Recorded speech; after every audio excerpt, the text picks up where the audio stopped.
اللهم صل على رسوله الكريم اما بعد اعوذ بالله من الشيطان الرجيم بسم الله الرحمن الرحيم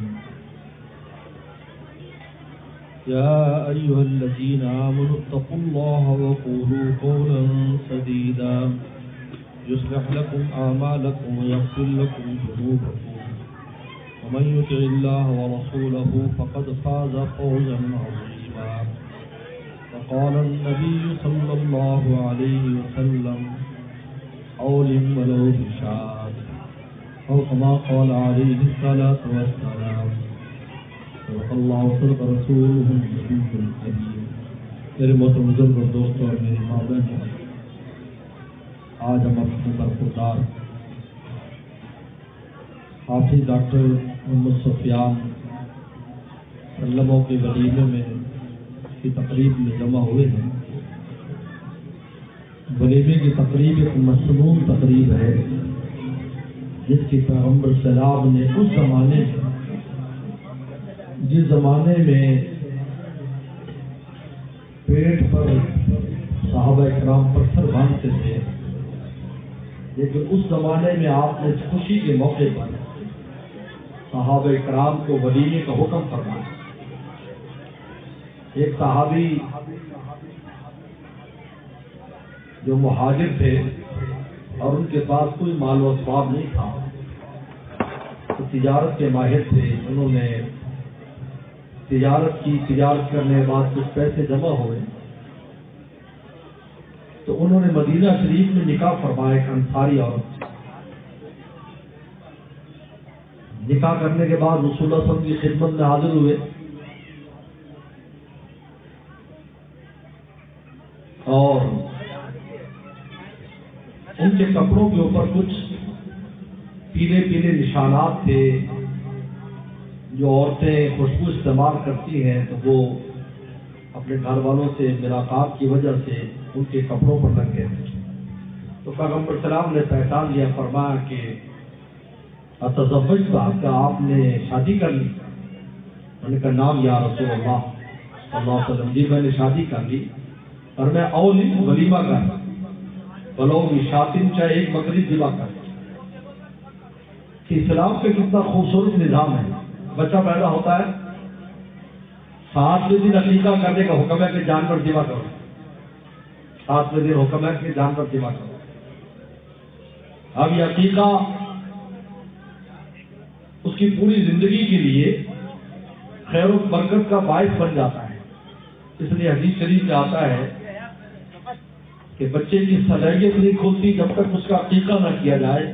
وہ آدمی جو عقیقہ کرنے پر قادر ہے، اللہ نے قدرت جو عقیقہ نہ کرے، فرمایا کہ وہ ایسے ہو جاتا ہے جیسے راہن رکھی ہوئی چیز ہے. جیسے انسان کو چیز راہن رکھتا ہے تو اس کو مرضی سے استعمال نہیں کر سکتا. یہ بچہ مرہون ہے، جب عقیقہ ہو جاتا ہے تو اس کی صلاحیت اجاگر ہوتی ہے. وہ اللہ تعالیٰ نے جو اس کے اندر چیز رکھی وہ باہر نکل کر آتی ہے. اور جب بڑا ہو جاتا ہے یا اس کا نکاح ہوتا ہے اور شادی ہوتی ہے تو ولیمے کا حکم ہے کہ جانور ذبح کرو. اب ولیمہ کرو.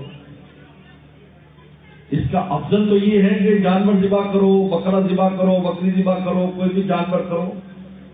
لیکن پیغمبر سلام نے اپنے عمل سے یہ بھی بتایا کہ اگر کوئی اور چیز بھی انسان بطور ولیمے کے کرے، جیسا کہ حضرت صفیہ رضی اللہ تعالیٰ عنہ کا ولیمہ پیغمبر سلام نے ستو اور نوٹ کے ساتھ کیا.